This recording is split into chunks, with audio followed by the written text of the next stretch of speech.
kesempatan kali ini, kita akan membahas motor 250cc termahal yang dijual oleh pabrikan Honda. Motor tersebut adalah NSF 250. Nah, seberapa hebatkah motor ini sehingga Honda membandrolnya dengan harga yang cukup fantastis?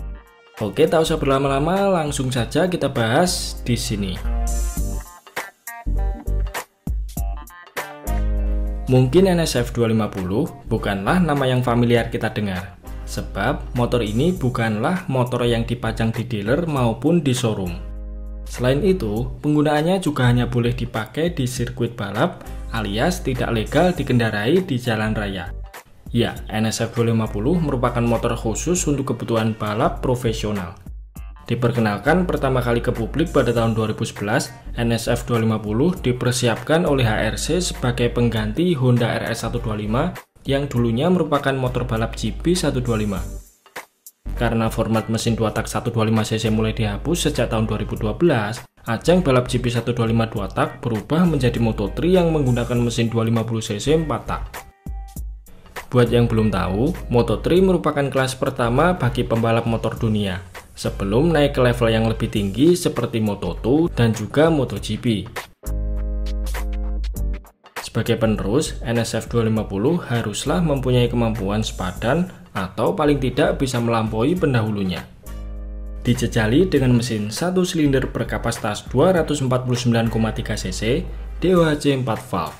Tapi, jangan disamakan dengan mesin produksi massal seperti punya CBR 250R, Ninja Mono ataupun yang lainnya ya. Sebab tenaga yang dihasilkan mesin NSF 250 mencapai 47,5 horsepower di 13.000 rpm serta torsinya 28 Nm pada 10.500 rpm.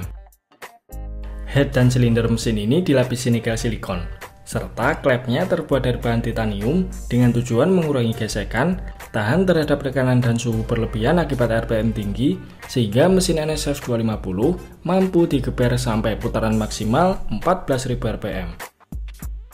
Selain itu, mesin juga dibuat miring 15 derajat ke belakang agar konsentrasi berat terpusat pada bagian tengah, serta konstruksi mesin bisa lebih ringkas. Tidak seperti motor satu silinder pada umumnya, posisi throttle body diletakkan di bagian depan. Hal ini bertujuan agar saat melaju, lubang pembakaran mendapatkan asupan tekanan udara lebih banyak dari arah depan. Sementara, posisi knalpot berada di belakang. Nah, kita bisa lihat leheran knalpotnya ini nampak meliuk mengitari mesin. Untuk sektor sasis, NSF 250 menggunakan sasis twin spar berbahan aluminium yang diambil dari pendahulunya yaitu Honda RS125 dengan sedikit ubahan agar sesuai dengan karakter mesin 4 tak. Bagian komponen lain seperti swing arm, footstep, segitiga stang, subframe sampai tangki ternyata juga dibuat dari bahan aluminium, sehingga bobot motor menjadi sangat ringan yaitu hanya 84 kg. Bahkan bobot ini cuma setengahnya rata-rata bobot motor 250cc zaman sekarang.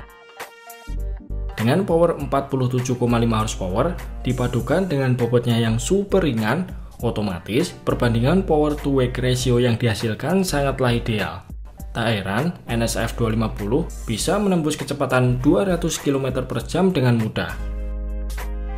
Saat ini Honda NSF 250R tahun pembuatan 2022 dibanderol 14.496 pound sterling atau kalau dirupiahkan sekitar 271 juta rupiah. Untuk penjualannya sendiri tidak sembarangan karena motor ini diperuntukkan sebagai motor pembalap. Biasanya HRC hanya menjual motor ini untuk para pembalap atau calon pembalap yang sudah terdaftar mengikuti suatu ajang balap. Misalnya seperti Asia Talent Cup ataupun kejuaraan ETC kalau di Eropa. Sebenarnya, motor ini mempunyai versi lain yang lebih gokil lagi speknya, yaitu Honda NSF 250 RW. Namun, versi ini tidak dijual secara umum ke pembalap karena lebih diperuntukkan untuk tim-tim yang berlaga di Moto3. Honda NSF 250 RW mempunyai tenaga mesin yang lebih besar yaitu 54 horsepower di 14.500 rpm. Itu baru spek standarnya loh ya. Belum spek yang sudah dioprek oleh tiap tim-tim yang berlaga di Moto3. Yang jelas, motor ini punya performa yang lebih bagus. Dengan spesifikasi yang lebih advance dari NSF 250R, tak heran kecepatan maksimal NSF 250RW tidak mustahil bisa menembus sampai 250 km per jam. Selain mesin, perbedaan yang bisa dilihat secara kasat mata adalah desain fairingnya. Bentuk fairing NSF 250RW terlihat lebih bulat dan terdapat lubang di bagian moncongnya. Pada bagian bodi belakang juga terlihat lebih nungging dan buntutnya lebih pendek. Perbedaan desain tersebut tentunya dimaksudkan untuk aerodinamika yang lebih bagus. Saat ini, Honda NSF 250RW menjadi tunggangan andalan pembalap Indonesia yaitu Mario Suryo Aji yang berlaga di kelas Moto3. Kita support dan doakan saja, semoga pembalap kebanggaan kita ini tetap bisa tampil konsisten dan diberi kelancaran sehingga bisa naik kelas balap yang lebih tinggi seperti Moto2 dan juga MotoGP. Amin. Nah, oke, mungkin itu saja sedikit pembahasan kita di video kali ini. Terima kasih sudah menonton, sampai jumpa di video-video Bang Rossi selanjutnya.